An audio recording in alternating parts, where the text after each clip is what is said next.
Very good afternoon my dear student. हमने last lecture में शुरू किया कैपिटल मार्केट। कैपिटल मार्केट दो तरह का होता है, एक मनी मार्केट और दूसरा होता है कैपिटल मार्केट। जो मनी मार्केट होता है वो लॉन्ग टर्म के लिए नहीं होता, शॉर्ट टर्म के लिए होता है, और जो कैपिटल मार्केट है वो लॉन्ग टर्म के लिए होता है। ठीक है, तो आज हम देखने वाले कि what is the meaning of shares. Shares का मतलब क्या होता है। Shares in a simple word, a share indicates a unit of ownership of the particular company. Shares का मतलब होता है एक पर्टिकुलर यूनिट, उसके अंदर, उस कंपनी के अंदर या उस किसी फर्म के अंदर जितने भी हमने शेयर्स परचेस किए हैं उसकी होना, जितनी भी हमारी ओनरशिप है।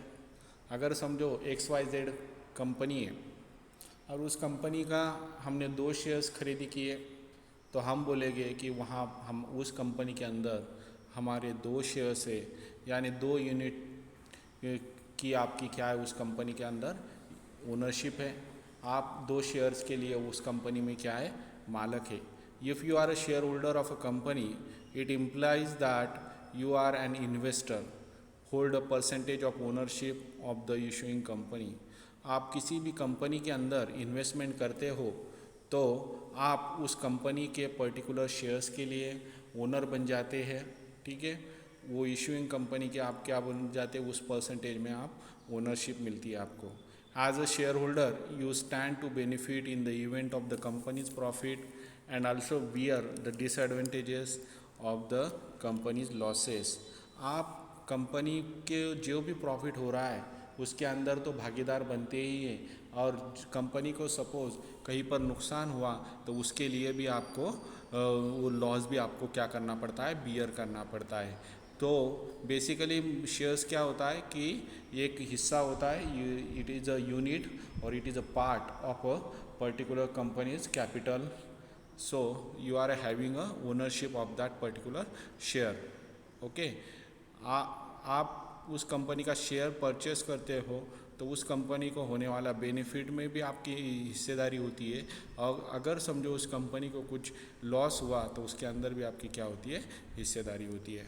अब टाइप्स ऑफ शेयर्स दिए वाला है। Now that you know the shares definition, you must understand that broadly shares can be of 2 types, equity shares and preference shares। These are the 2 types are given over here। Equity shares, equity shares is also called as ordinary shares। There are also known as the ordinary shares, and it comprises the bulk of the shares being issued by a particular company। Equity shares are transferable and traded actively by investor in a stock market। As an equity shareholder, you are not only entitled to voting right on a company's issue, but also have the right to receive the dividend। Equity shares को ordinary shares भी कहा जाता है। जहाँ तक equity shares transferable भी होते हैं, हम इक्विटी शेयर्स किसी कंपनी का परचेस करते हैं, अगर हमें बेचना है तो हम क्या कर सकते हैं, स्टॉक मार्केट के अंदर उसे बेच सकते हैं। जब भी इक्विटी शेयर होल्डर परचेस करते हैं तो उन्हें क्या, उन्हें सिर्फ वो शेयर्स नहीं मिलता तो बल्कि उनको वोटिंग राइट भी मिलता है। उस कंपनी के इलेक्शन के प्रोसेस में जो भी कंपनी के डिसीजन है उसके अंदर इक्विटी शेयर होल्डर्स क्या कर सकते हैं, वोटिंग कर सकते हैं, और वहाँ पे जो भी इलेक्टेड डायरेक्टर है उनका जो इलेक्शन होगा तो उनको चुनने का अधिकार किसको होता है, इक्विटी शेयर होल्डर को होता है। सिर्फ वोटिंग का नहीं, तो उनको प्रॉफिट हुआ तो उसमें डिविडेंड यानी लाभांश कहा जाता है कि डिविडेंड मिलता है, एक्स्ट्रा बेनिफिट इसके अंदर इक्विटी शेयर होल्डर को मिलता है। However the dividend issue from the profit of the company are not fix. इसके अंदर जो डिविडेंड मिलता है वो फिक्स रेट नहीं होता है। प्रॉफिट में से कंपनी क्या करती है, जो भी शेयर होल्डर है, इक्विटी शेयर होल्डर, उनको डिविडेंड इशू करती है, लेकिन इसका कोई फिक्स परसेंटेज नहीं है।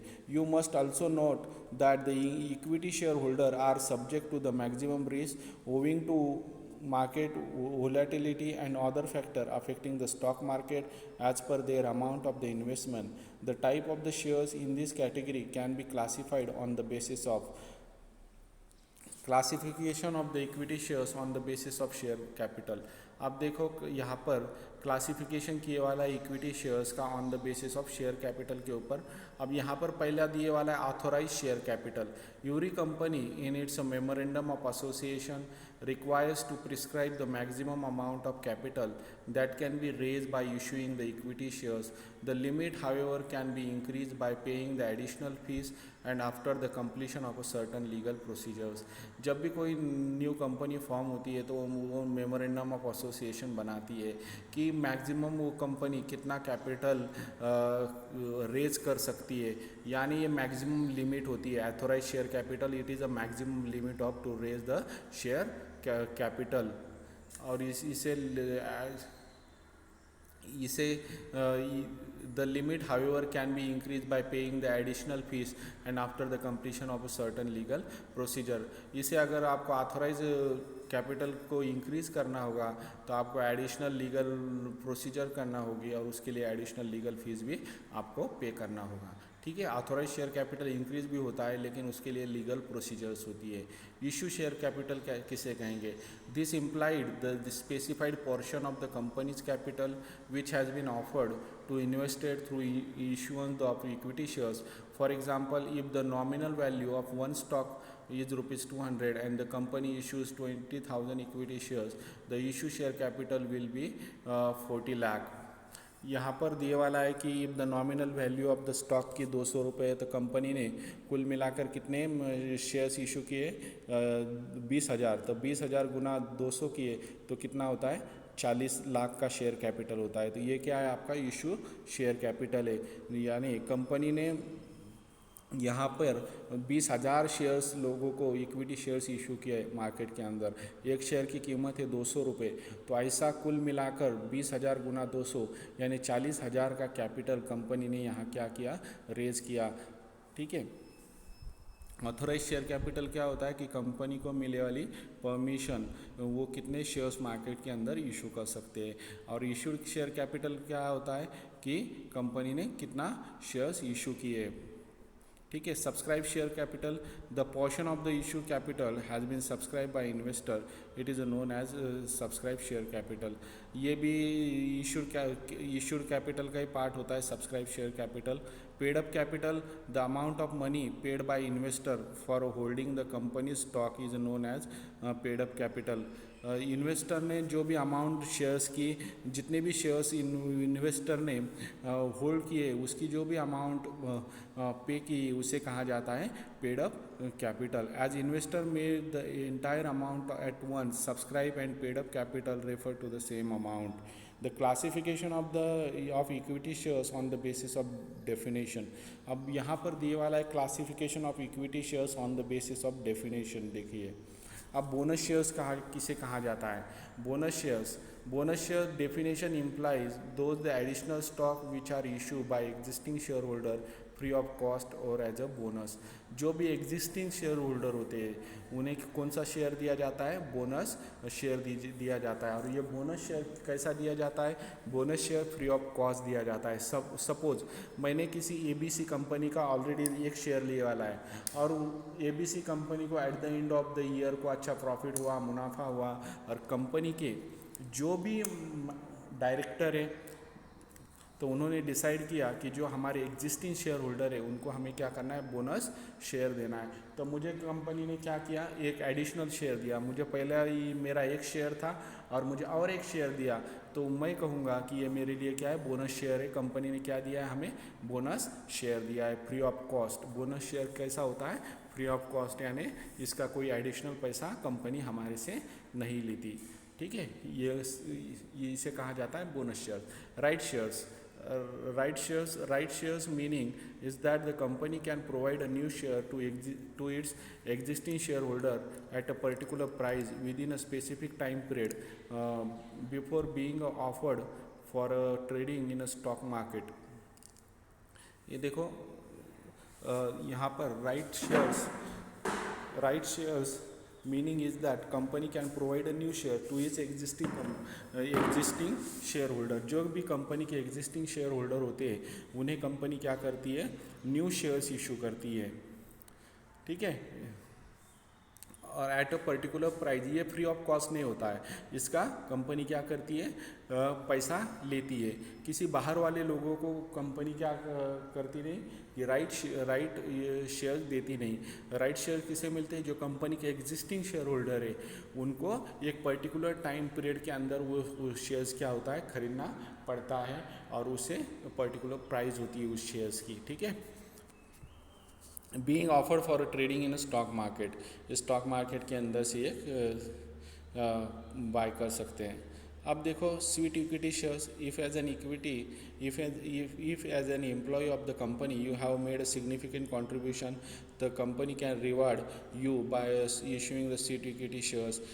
अगर आप कंपनी के एम्प्लॉई है तो आपने कोई कंपनी के लिए सिग्निफिकेंट कंट्रीब्यूशन किया है, so at that time company issue a sweet equity shares. Sweet equity shares किसे इशू किया जाता है, कंपनी के जो भी एम्प्लॉई है उन्हें इशू किया जाता है। Voting and non voting shares, although the majority of the shares carrying voting right, the company can make the exception and issue a differential of zero voting right to shareholders। Company shares issue करती है कि जो shares को voting का right होता है वो भी, और जिन्हें वोटिंग का राइट नहीं है वो भी, ठीक है। Classification of the equity shares on the basis of return. अब देखो यहाँ पे dividend shares, a company can choose to pay a dividend in the form of issuing the new shares on a pro rata basis। Company dividend, a company can choose to pay a dividend in the form of issue new shares on the pro rata basis। pro rata basis पे ऊपर क्या करती है company, dividend देती है। ये pro rata basis क्या होता है, ये हम आने वाले अगले वीडियो में देखेंगे। नेक्स्ट इसमें प्रोराटा क्या होता है।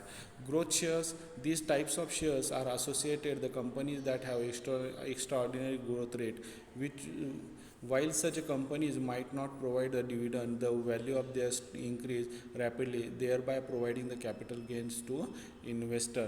Value shares, these types of shares are traded in the stock market at prices lower than their intrinsic value, and investor can expect the prices to appreciate over a period of time, thus providing them with a better shares price। So come on the preference shares। What is the meaning of the preference shares? These are the among the next type of the shares issued by a company। Preferential shareholder receive a preference in the receiving profit of a company as compared to ordinary shares। Also in the event of the liquidation of a particular company, the preferential shareholders are paid off before the ordinary shares। Here is a look at the different types of shares in this category। ये देखो हमने equity shares देखे, अब देख रहे हैं हम the preference shares. Preference means is a special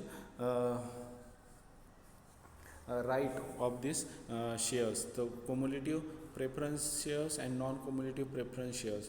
In the case of cumulative preference shares, if a particular company does not declare an annual dividend, the benefit is carried forward to the next financial year। Non-cumulative preference shares does not provide the receiving the outstanding received benefits। अगर कोई company cumulative preference shares issue करती है तो company को at the end of year कोई dividend declare नहीं करती, लेकिन नेक्स्ट ईयर जो नेक्स्ट फाइनेंशियल ईयर है उसके अंदर जो पिछला डिविडेंड है वो भी इसके अंदर स्टोर होता है, और कंपनी नेक्स्ट ईयर में पिछले साल का और इस साल का जो भी डिविडेंड है वो पे करती है। लेकिन नॉन कम्युलेटिव प्रेफरेंस शेयर के अंदर पिछले साल का जो भी डिविडेंड देना था वो नहीं मिलता, ठीक है। इसके अंदर कोई प्रोविज़न नहीं होती है लास्ट ईयर के डिविडेंड की, ठीक है। लास्ट ईयर का डिविडेंड का कोई यहाँ पर बेनिफिट नहीं मिलता। ठीक है।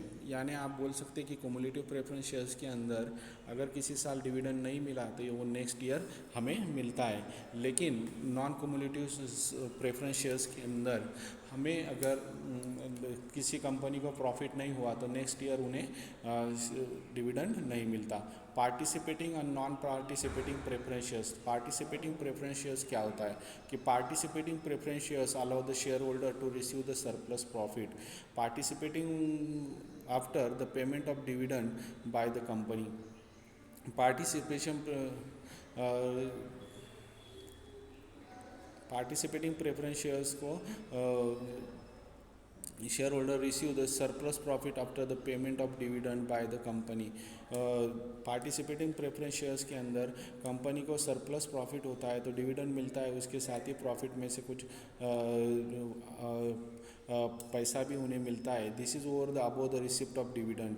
Non participating preference shares carry such a benefit apart from the regular receipt of dividend. लेकिन जो नॉन पार्टिसिपेटिंग प्रेफरेंस शेयर्स है उनको सिर्फ जो भी डिविडेंड रेगुलर डिविडेंड होता है वही मिलता है, उन्हें कोई अदर बेनिफिट नहीं मिलता। Convertible and non convertible preference shares. Convertible preference shares का मतलब होता है कि कुछ समय के बाद वो क्या होता है, इक्विटी में कन्वर्ट हो जाता है। कि प्रेफरेंस शेयर्स जो कुछ समय के बाद क्या होता है इक्विटी शेयर्स में कन्वर्ट होता है उसे कहा जाता है कन्वर्टिबल प्रेफरेंस शेयर्स। और नॉन कन्वर्टिबल प्रेफरेंस शेयर्स किसे कहा जाता है कि जो इक्विटी शेयर्स जो प्रेफरेंस शेयर्स इक्विटी में कन्वर्ट नहीं होता, जो प्रेफरेंस शेयर्स इक्विटी में कन्वर्ट नहीं होता उसे कहा जाता है non convertible preference shares. Redeemable और इरिडीमेबल प्रेफरेंस शेयर्स क्या होता है देखिए अब यहाँ पे। अ कंपनी कैन परचेस और claim the redeemable preference shares at a fix price and time. These types of shares are sans and maturity date. Irredeemable preference shares on the other hand have no such condition. Irredeemable preference shares का जो भी shares है उनको उनके shares की amount उन्हें कुछ समय के बाद क्या की जाती है उसकी पेमेंट की जाती है। इरिडीमेबल प्रेफरेंस शेयर्स के अंदर उनको यहाँ पर कोई ऐसी कंडीशन नहीं होती कि उनका कुछ समय के बाद उनका पैसा रिटर्न किया जाए, ठीक है।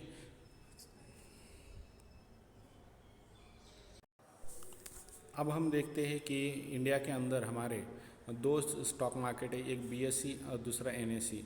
तो दो स्टॉक एक्सचेंज है इंडिया के अंदर। The stock exchange is a market place where the securities can be traded.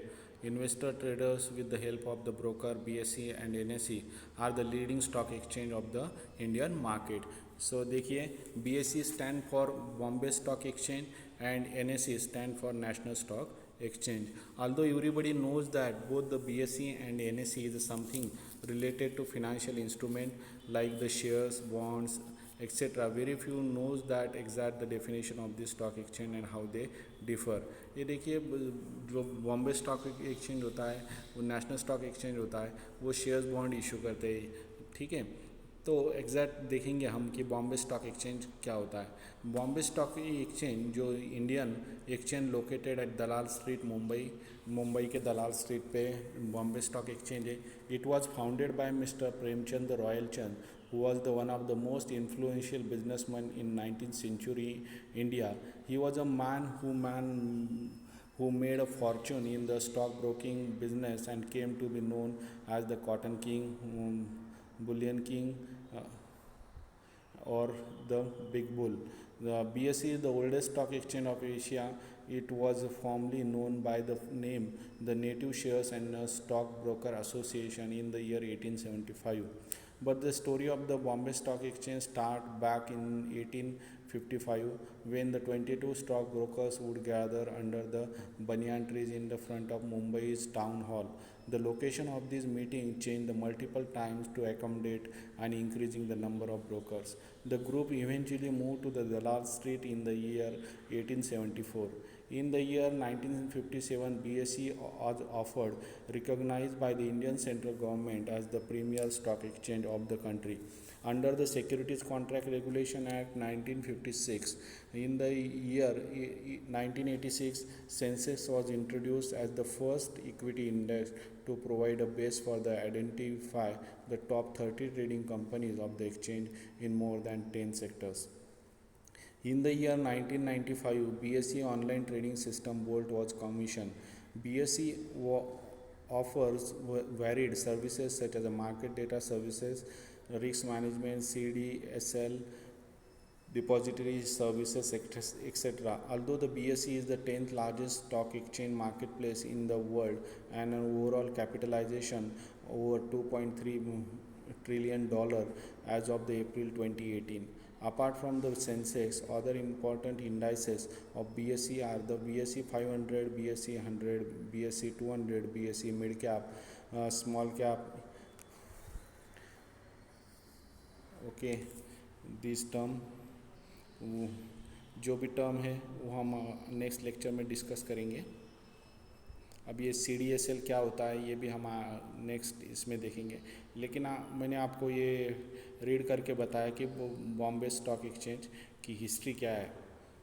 ठीक है. विजन ऑफ BSE का विजन देखिए. BSE operate with the vision to emerge as the premier Indian stock exchange with the best in class global practice in technology, product innovation and customer service. अब ये देखते हैं national stock exchange के अंदर क्या दिया वाला है उन्होंने.